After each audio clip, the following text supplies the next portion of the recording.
Hello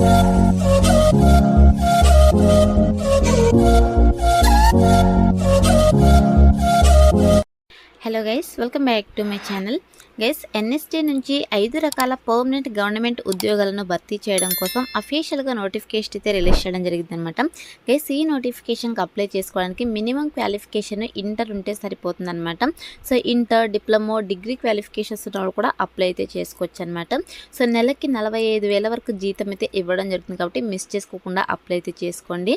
మరి నోటిఫికేషన్కి సంబంధించి కంప్లీట్ డీటెయిల్స్ అయితే మీకు వీడియోలో ఎక్స్ప్లెయిన్ చేస్తా కాబట్టి సో వీడియో చూస్తున్న ప్రతి ఒక్కరు వీడియోని చిన్న లైక్ చేసి సపోర్ట్ అయితే చేయండి. అండ్ అలాగే మన ఛానల్ని ఫస్ట్ టైం కనుక చూస్తున్నట్టయితే ఛానల్ని సబ్స్క్రైబ్ చేసుకుని పక్కనే ఉన్న బెల్ ఐకాన్ అయితే యాక్టివేట్ చేసుకోండి ఫ్రెండ్స్. ఇంకా లేట్ చేయకుండా డీటెయిల్స్ అయితే చూసిద్దాం. ఈ notification national school of drama నుంచి రిలీజ్ అయిందనమాట. ఈ నోటిఫికేషన్కి ఇండియన్ సిటిజన్స్ ఎవరైనా అప్లై అయితే చేసుకోవచ్చు. అంటే మన ఆంధ్రప్రదేశ్, తెలంగాణ 2 రాష్ట్రాల వాళ్ళు మెయిల్ అండ్ ఫీమేల్ క్యాండిడేట్స్ ఇద్దరు కూడా ఈ నోటిఫికేషన్కి అప్లై చేసుకోవడానికి ఎలిజిబుల్ అనమాట. సో ఇవన్నీ కూడా పర్మనెంట్ గవర్నమెంట్ ఉద్యోగాలండి. సో ప్రతి ఒక్కరు కూడా అప్లై చేసుకోవడానికి ట్రై చేయండి. ఈ నోటిఫికేషన్ ద్వారా 5 రకాల ఉద్యోగాలు అయితే భర్తీ చేస్తున్నారనమాట. సో ఇక్కడ చూడండి, accounts officer, assistant register, assistant light and sound technician, assistant wardrobe supervisor, lower division clerk ఉద్యోగాలను అయితే భర్తీ చేస్తున్నారు అనమాట. గైస్, ఇక్కడ ఎటువంటి ఎక్స్పీరియన్స్ లేకుండా అప్లై చేసుకునే విధంగా మనకు లోవర్ డివిజన్ క్లర్క్ పోస్ట్ అయితే ఉందన్నమాట. అంటే ఫ్రెషర్ క్యాండిడేట్స్ అయితే ఈ పోస్ట్కి అప్లై అయితే చేసుకోవచ్చు. సో ఈ పోస్ట్కి సెలెక్ట్ అయిన క్యాండిడేట్స్కి లెవెల్ 2 ప్రకారం శాలరీస్ అయితే ఇవ్వడం జరుగుతుంది అనమాట. అంటే బేసిక్ పేనే 19,900 నుంచి 63,200 రూపీస్ వరకు పర్ మంత్ శాలరీ అయితే ఇవ్వడం జరుగుతుంది. అన్ని రకాల సెంట్రల్ గవర్నమెంట్ అలవెన్సెస్ కలుపుకొని స్టార్టింగ్ శాలరీనే మీకు 39,000 పర్ మంత్ శాలరీ అయితే ఇవ్వడం జరుగుతుంది అనమాట. అండ్ అలాగే ఈ పోస్ట్కి అప్లై చేసుకోవడానికి ఏజ్ లిమిట్ కనుక చూసుకున్నట్టే 18 to 28 ఇయర్స్ వరకు ఏజ్ ఉన్న వాళ్ళైతే అప్లై అయితే చేసుకోవచ్చు అనమాట. అదేవిధంగా as per central government rules ప్రకారం మనకు అప్పర్ ఏజ్ రిలాక్సేషన్ కూడా వర్తిస్తుంది అనమాట. సో ఎవరైతే ఎస్సీ ఎస్టీ క్యాండిడేట్స్ ఉంటారో వాళ్ళు వచ్చేసి 5 ఇయర్స్ వరకు, ఓబీసీ క్యాండిడేట్స్ 3 ఇయర్స్ వరకు, అదేవిధంగా పీడబ్ల్యూడీ క్యాండిడేట్స్ 10 ఇయర్స్ వరకు సో అప్పర్ ఏజ్ రిలాక్సేషన్ అయితే వర్తిస్తుంది అనమాట. ఈ ఏజ్ కూడా మీరు ఇంక్లూడ్ చేసుకునేసి అప్లై అయితే చేసుకోండి. అదేవిధంగా ఈ యొక్క లోవర్ డివిజన్ క్లర్క్ పోస్ట్కి అప్లై చేసుకోవడానికి క్వాలిఫికేషన్స్ కనుక చూసుకున్నట్టే బేసిక్గా చూడండి, senior secondary 10+2 pass or equivalent from a recognised board or university అని చెప్పేసి క్లియర్గా మెన్షన్ చేయడం జరిగింది. సో ఈ పోస్ట్కి అప్లై చేసుకోవడానికి మీ దగ్గర సో ఇంటర్ పాస్ అయినటువంటి సర్టిఫికేట్ ఉంటే చాలన్నమాట, అప్లై అయితే చేసుకోవచ్చు. సో ఇంటర్ క్వాలిఫికేషన్ ప్రతి ఒక్కరు కూడా ఇక లోవర్ డివిజన్ క్లర్క్ పోస్ట్కి అప్లై అయితే చేసుకోవచ్చు. ఎటువంటి ఎక్స్పీరియన్స్ కూడా అవసరం లేదనమాట. ఫ్రెషర్ క్యాండిడేట్స్ అయితే అప్లై అయితే చేసుకోవచ్చు. అదేవిధంగా మీకు టైపింగ్ స్పీడ్ అయితే వచ్చి ఉండాలన్నమాట. అట్లీస్ట్ 35 words per minute మీకు ఇంగ్లీష్లో టైపింగ్ స్పీడ్ అయితే ఉండాలి, లేదా హిందీలో 30 words per minute మీకు టైపింగ్ స్పీడ్ అయితే ఉండాలన్నమాట. సో ఈ క్వాలిఫికేషన్స్ ఉన్న వాళ్ళైతే అప్లై అయితే చేసుకోండి గైస్. అండ్ నెక్స్ట్ వచ్చేసి అసిస్టెంట్ వార్డ్రోబ్ సూపర్వైజర్ పోస్ట్ అనమాట. సో ఈ పోస్ట్కి సెలెక్ట్ అయిన క్యాండిడేట్స్కి లెవెల్ 6 ప్రకారం శాలరీస్ అయితే ఇవ్వడం జరుగుతుంది. అంటే 35,400 నుంచి 1,12,400 రూపీస్ వరకు పర్ మంత్ శాలరీ అయితే ఇవ్వడం జరుగుతుంది. బేసిక్ పే అనమాట. అన్ని రకాల సెంట్రల్ గవర్నమెంట్ అలవెన్సెస్ కలుపుకొని మీకు స్టార్టింగ్ శాలరీని 50,000 వరకు పర్ మంత్ శాలరీ అయితే ఇవ్వడం జరుగుతుంది అనమాట. ఈ పోస్ట్కి వచ్చేసి 18 to 30 ఇయర్స్ వరకు ఏజ్ ఉన్న వాళ్ళైతే అప్లై అయితే చేసుకోవచ్చు. సో ఈ పోస్ట్కి అప్లై చేసుకోవడానికి క్వాలిఫికేషన్స్ వచ్చేసి ఇంటర్ క్వాలిఫికేషన్స్ ఉన్న వాళ్ళు అప్లై అయితే చేసుకోవచ్చు. అదేవిధంగా diploma in cutting or tailoring from NIFT or any other recognised institution or NST అని చెప్పేసి మెన్షన్ చేయడం జరిగింది. దీంతో పాటు 2 years ఎక్స్పీరియన్స్ అయితే అడుగుతున్నారనమాట. గైస్, మీకు రికార్డ్ మెయింటెనెన్స్కి సంబంధించి సో మీకు 2 years వరకు ఒక ఎక్స్పీరియన్స్ కనుక ఉన్నట్టు ఈ పోస్ట్కి అప్లై అయితే చేసుకోవచ్చు. సో ఈ పోస్ట్కి అయితే ఎక్స్పీరియన్స్ అయితే అడుగుతున్నారు కాబట్టి మిగతా పోస్ట్ అన్నిటికీ కూడా ఎక్స్పీరియన్స్ అయితే అడుగుతున్నారు. మీ దగ్గర ఎక్స్పీరియన్స్ ఉంటేనే అప్లై అయితే చేసుకోండి. గైస్, ఇక్కడ వేకెన్సీస్ కనుక చూసుకున్నట్లయితే లోవర్ డివిజన్ క్లర్క్ పోస్ట్ వచ్చేసి మనకు టోటల్గా 6 వేకెన్సీస్ అయితే ఉన్నాయన్నమాట. అన్రిజర్వ్డ్ వాళ్ళకి 3, ఓబీసీ వాళ్ళకి 1, ఎస్సీ వాళ్ళకి 1, ఈడబ్ల్యూఎస్ వాళ్ళకి 1. సో ఇలా కేటగిరీ వైజ్ అయితే రిజర్వేషన్ అయితే చేయబడింది కాబట్టి సో ఎవరైనా ఈ యొక్క పోస్ట్కి అప్లై అయితే చేసుకోవచ్చు. అదేవిధంగా ఇక అసిస్టెంట్ వార్డ్రోబ్ సూపర్వైజర్ పోస్ట్ వచ్చేసి 1 వేకెన్సీ అయితే ఉంది. అన్రిజర్వ్డ్ కేటగిరీ కింద అయితే రిజర్వేషన్ అయితే చేయబడింది కాబట్టి ఎవరైనా అప్లై అయితే చేసుకోవచ్చు. అండ్ నెక్స్ట్ వచ్చేసి assistant light and sound technician post అనమాట. సో ఈ పోస్ట్కి సెలెక్ట్ అయిన క్యాండిడేట్స్ కూడా లెవెల్ 6 ప్రకారం శాలరీస్ అయితే ఇవ్వడం జరుగుతుంది. 18 to 30 ఇయర్స్ వరకు ఏజ్ ఉన్న వాళ్ళు అయితే అప్లై చేసుకోవచ్చు. టోటల్గా 1 వేకెన్సీ అయితే ఉంది.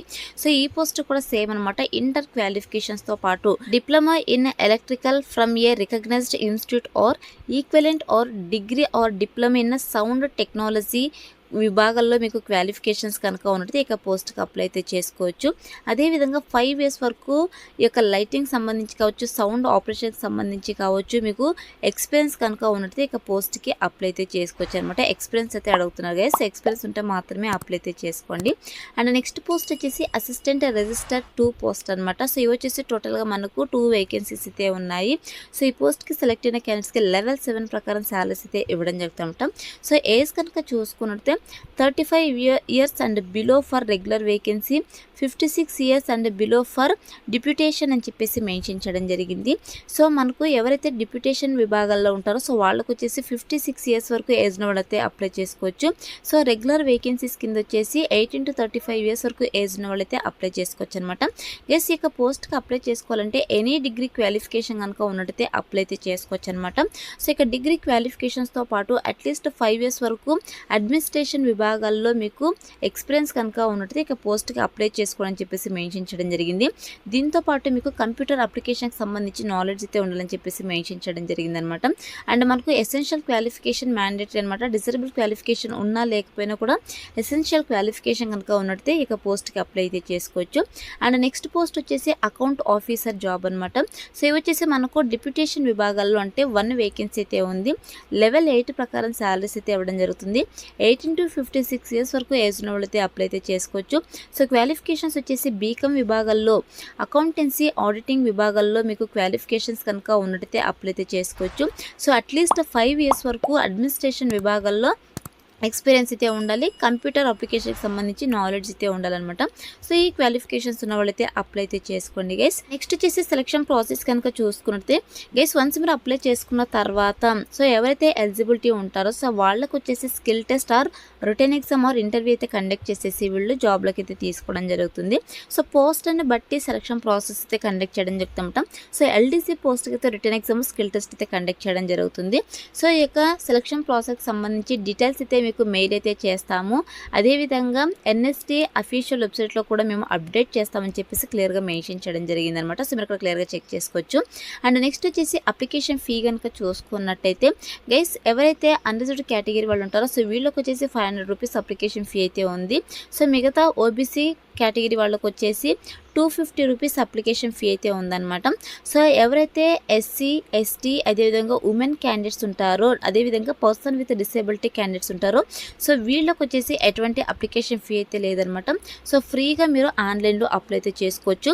ఓబీసీ క్యాండిడేట్స్కి అదేవిధంగా అన్రిజర్వ్డ్ కేటగిరీ వాళ్ళకి మాత్రమే అప్లికేషన్ ఫీ అయితే ఇవ్వడం జరిగింది. మిగతా వాళ్ళకి అప్లికేషన్ ఫీ అయితే లేదు. ఫ్రీగా ఆన్లైన్లో అప్లై అయితే చేసుకోవచ్చు గైస్. సో ఇక అప్లికేషన్ ఫీ కూడా మీరు అప్లై చేసుకునేటప్పుడే ఆన్లైన్లోనే పే చేయాల్సి ఉంటుంది. అండ్ నెక్స్ట్ వచ్చేసి నోటిఫికేషన్కి అప్లై చేసుకోవడానికి లాస్ట్ డేట్ కనుక చూసుకున్నట్టయితే సో 28 ఏప్రిల్ 2025 లోపు అయితే మీరు ఆన్లైన్లో అప్లై అయితే చేసుకోవాల్సి ఉంటుంది. సో టైం అయితే చాలా తక్కువ ఉంది కాబట్టి సో మ్యాక్సిమం వీడియో చూస్తుంటేనే అప్లై చేసుకోవడానికి ట్రై చేయండి. అదేవిధంగా ఏవైతే యొక్క అకౌంట్ ఆఫీసర్, అదేవిధంగా assistant register and deputation post ఉన్నాయో సో వీటికి వచ్చేసి 15th మే 2025 వరకు కూడా మీరు ఆన్లైన్లో అప్లై అయితే చేసుకోవచ్చు అనమాట. సో మిగతా పోస్టులు ఏవైతే ఉన్నాయో సో వాటికి మాత్రము 28 ఏప్రిల్ 2025 లోపు అయితే అప్లై అయితే చేసుకోవాల్సి ఉంటుంది గైస్. అండ్ నెక్స్ట్ వచ్చేసి గైస్, ఈ నోటిఫికేషన్కి మీరు ఆన్లైన్లో అప్లై అయితే చేసుకోవాల్సి ఉంటుంది అనమాట. సో ఇక్కడ చూడండి, మాకు లింక్స్ అయితే వీళ్ళు క్లియర్గా ప్రొవైడ్ చేయడం జరిగింది. సో నేను డిస్క్రిప్షన్లో అప్లై లింక్ అయితే ప్రొవైడ్ చేశాను. సో ఇక లింక్ పైన క్లిక్ చేసిన వెంటనే మీకు అఫీషియల్ వెబ్సైట్ అయితే ఓపెన్ అవుతుంది అనమాట. గైస్ మీకు ఇలా అఫీషియల్ వెబ్సైట్ అయితే ఓపెన్ అవుతుంది అనమాట. సో ఇక్కడ చూడండి, నేను ఏదైతే మీకు పోస్ట్లో ఎక్స్ప్లెయిన్ చేస్తానో ఇక పోస్టర్ డీటెయిల్స్ అన్ని కూడా ఇక్కడ మెన్షన్ చేయడం జరిగింది. సో మీకు ఏ పోస్ట్కి అయితే ఎలిజిబిలిటీ ఉందో ఇక పోస్ట్కి అయితే మీరు ఇక్కడ అప్లై అయితే చేసుకోవచ్చు. సో ఇక్కడ లో డివిజన్ క్లర్క్ పోస్ట్ చివరిలో ఉంది చూడండి. సో ఇక్కడ అప్లై ఆన్లైన్ ఉంది కదా, సో దీనిపై అయితే క్లిక్ చేసేసేయండి. సో క్లిక్ చేసిన వెంటనే మీకు నెక్స్ట్ ఇంటర్ఫేస్ అలా రావడం జరుగుతుందన్నమాట. ఇన్స్ట్రక్షన్స్ అన్నీ కూడా. సో ఫస్ట్ అయితే మీరు ఇక్కడ రిజిస్ట్రేషన్ అయితే చేసుకోవాల్సి ఉంటుంది. న్యూ రిజిస్ట్రేషన్ పై అయితే క్లిక్ చేసేసేయండి. సో క్లిక్ చేసిన వెంటనే మీకు ఇక్కడ పోస్ట్ నేము, అదేవిధంగా మీకు డీటెయిల్స్ అన్నీ కూడా ఎంటర్ చేయండి అని చెప్పేసి రావడం జరుగుతుంది. సో ఇక్కడ నేమ్ ఆఫ్ ది అప్లికేట్, మీ name, father name, date of birth, gender, male, అదేవిధంగా మొబైల్ నెంబర్ ఇచ్చేసి ఇక్కడ సో చెక్ బాక్స్ పైన అయితే టిక్ పెట్టేసి రిజిస్టర్ పై అయితే క్లిక్ చేసేసేయండి. సో క్లిక్ చేసిన వెంటనే మీ యొక్క రిజిస్ట్రేషన్ అయితే కంప్లీట్ అయిపోతుంది అనమాట. సో రిజిస్ట్రేషన్ కంప్లీట్ అయిపోయిన తర్వాత మీ యొక్క రిజిస్ట్రేషన్ నెంబరు, అదేవిధంగా పాస్వర్డ్ అయితే ఇచ్చేసి మీరు మళ్ళీ లాగిన్ అయ్యి మీ యొక్క అప్లికేషన్ ఫామ్ని అయితే సబ్మిట్ చేయాల్సి ఉంటుంది అనమాట. అప్లికేషన్ ఫీని పే చేసేసి సో ఈ విధంగా మీరు ఆన్లైన్లో అప్లై అయితే చేసుకోవాల్సి ఉంటుంది గైస్. సో ఆన్లైన్లో ఏ విధంగా అప్లై చేసుకోవాలని చెప్పేసి మనకు క్లియర్ కట్ ఇన్స్ట్రక్షన్స్ అన్నీ కూడా నోటిఫికేషన్ పీడిఎఫ్లో మెన్షన్ చేయడం జరిగింది. సో నోటిఫికేషన్ పీడిఎఫ్ని డౌన్లోడ్ చేసుకునేసి 1-2 సార్లు క్లియర్గా చెక్ చేసుకునేసి ఆన్లైన్లో మిస్టేక్స్ లేకుండా అప్లై అయితే చేసుకోండి గైస్. అండ్ నెక్స్ట్ వచ్చేసి జాబ్ పోస్టింగ్ కనుక చూసుకుంటే గైస్ మనకు న్యూఢిల్లీలో అయితే జాబ్ పోస్టింగ్ అయితే ఉంటుందన్నమాట. తర్వాత మన సొంత రాష్ట్రాలకి అయితే ట్రాన్స్ఫర్స్ అయితే పెట్టుకోవచ్చు కాబట్టి సో మ్యాక్సిమం అప్లై చేసుకోవడానికి ట్రై చేయండి. సో ఇది వచ్చేసి నోటిఫికేషన్ డీటెయిల్స్ గైస్. ఈ నోటిఫికేషన్కి సంబంధించి ఇంపార్టెంట్ లింక్స్ అని కూడా డిస్క్రిప్షన్లో ప్రొవైడ్ చేశాను. సో అక్కడ నుంచి మీరు డైరెక్ట్గా ఆన్లైన్లో అప్లై అయితే చేసుకోండి. సో ఇది ఫ్రెండ్స్ ఇవాళ వీడియో. మరొక మంచి వీడియోతో మళ్ళీ కలుద్దాం. Thank you.